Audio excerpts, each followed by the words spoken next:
Good afternoon. My name is Rick Smith. I'm the group leader for computational mechanics here in Panama City, Florida at the Naval Surface Warfare Center. Today, I'm going to be speaking a little bit about the calculation of equilibrium sail shapes for an America's Cup class yacht and the correlated aerodynamic properties of those equilibrium sail shapes. I would like to recognize my co-author at this point, Jeff Wright of Streamline Numerics in Gainesville, Florida. Next, please. The first slide will be a little bit of my own thoughts on motivation. Beyond that, introduce a few images of some contemporary sailing yacht classes, high-performance sailing yacht classes. After that, we'll discuss very briefly the aeroelastic algorithm, which is composed of a fluid method, a structural method, and a mesh update method. Details are in the accompanying paper, but we'll show a few things here in the slide today. After that, there'll be some results shown, aeroelastic results, equilibrium results shown for an AC75 Mast Mainsail system, which is a double surface sail. We're going to be doing the analysis today with the Euler equations, looking at the effect of pretension on sail shape. And finally, a few closing thoughts. Next. Currently, most sail makers are testing at full scale. That is, they do T&E, test and evaluation, for new sail designs at full scale. In order to do that, they have to accurately image the flying equilibrium sail shapes that are in the sail plan at any given point and correlate that with the aerodynamic properties of that shape. A few sailmakers have been doing this for a while, and they're continuing to do so, and that is to work in a virtual setting where they're using physics-based simulation, CFD, finite element, etc., to do similar test and evaluation, except rather than doing it at full scale, they're doing it in this virtual setting where they can change one parameter at a time and do that in a stable and reproducible environment. And again, the goal is to correlate the flying sail shape with the aerodynamic properties. The science of sailing, I would add, is that it can provide an entry point for the next generation of sailors and engineers that might want to begin a career in naval architecture, engineering, computer science, and applied mathematics. They may have a path similar to mine. So, next, please. Just a few images of some contemporary high-performance sailing yacht classes. The upper right image is the AC75 class, which is the subject of the talk today. The F50 class is shown in the lower right image, which uses a rigid multi-part articulating wing rather than a soft sail. The AC70 class, which made its debut in San Francisco 8 years ago, is the upper left image, and a vintage photograph from 1980 of a C-class catamaran in the lower left. Next, please.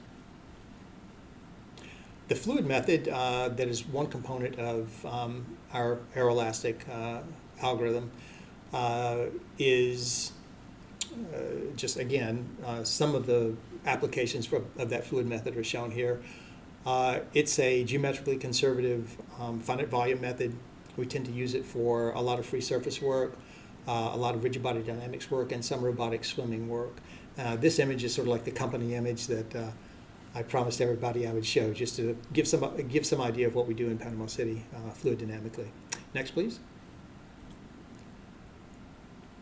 The structural model is a geometrically nonlinear finite element model where we introduce a modified material model that preserves the tension field.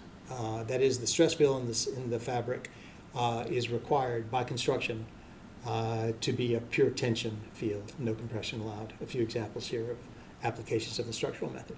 Next, please. The mesh update method is, we're obliged because we have a deforming sail, and that deforms the mesh in the vicinity of the sail, so we're obliged to have some way of coordinating the mesh node motion due to deformation at the boundary. And we do that here using a hybrid algebraic and PDE PDE-based mesh update scheme. Next, please. The parameters, the physical parameters that were used in the current study, the aerodynamic, the geometric, and the material parameters are shown here in this slide. Aerodynamically, we're limiting ourselves to a relatively small range of angle of attack, or equivalently side slip angle, between 10 and 14 degrees.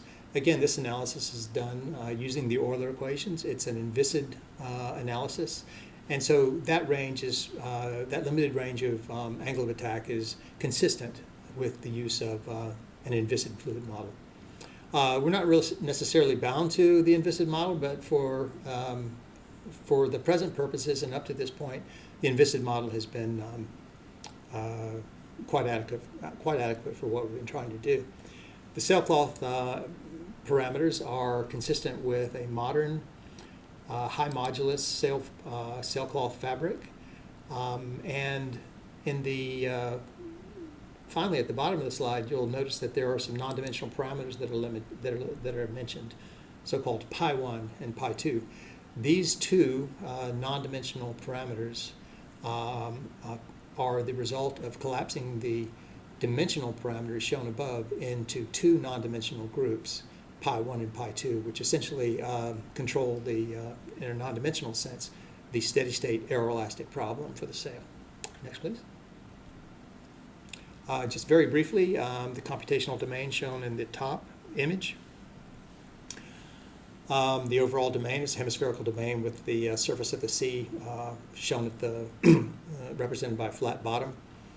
The lower image shows the foot of the AC75 double surface Mast mainsail system with, again, it's a double surface sail with two attachment points of the sail fabric to the mast leading edge, and those attachment points are shown in red. Next, please. This slide is really just an output from the simulation environment that we use for sails, for aeroelastic work. This particular case is a relatively low angle of attack case. Again, we're using the Euler equations, and this is for 10 degrees of side slip, or equivalently angle of attack. And it's also for a relatively high degree of pre-strain. 1 part in 1,000 is the imposed pre-strain on the sail. And what you actually see in the lower left image is the convergence to steady state and to an equilibrium shape for the Mast mainsail system under these for these parameters. Next, please.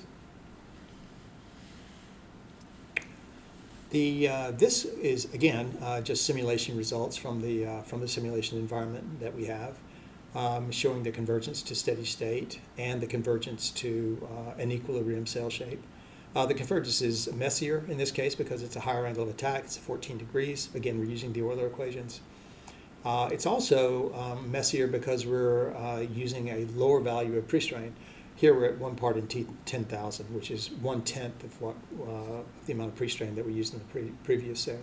Also, I'll bring to your attention the separation that starts to make an appearance at the lee side of of the sail near the bottom, span-wise, about 1/3 of the way up. You start to see separation occurring. And again, we're sort of at the limit of what the Euler equations can do at this point. But I show this just for general interest. Again, this is the highest angle of attack we ran, 14 degrees. Next, please. This is here sort of some summary results for the investigation where we plot left to right, lift, drag, and moment non-dimensionally versus angle of attack. We go between 10 and 14 degrees in angle of attack, and we have two pre-strain values that we plot here in green and blue. We also show in the figure the aerodynamic properties for the nominal geometry, which is held rigid, and we just do a sort of a commodity calculation to serve as a reference point for interpreting the aeroelastic equilibrium results.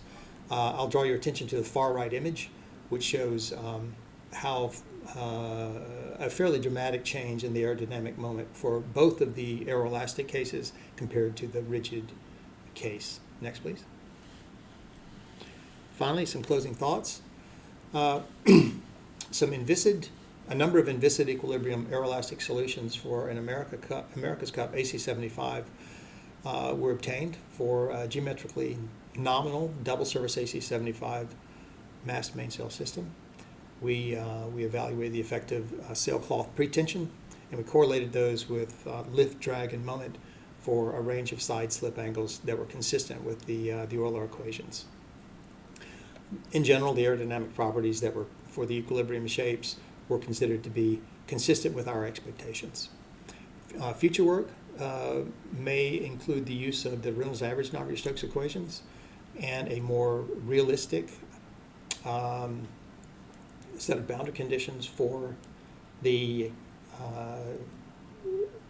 sail fabric itself, and finally the explicit extraction or explicit calculation of the reaction forces associated with the aerodynamic loads and the control loads. So with that, I would just like to say thank you so much for joining the talk today, and I hope to see some of you at least in person in San Diego for the live presentation. Happy holidays to everyone. Thanks.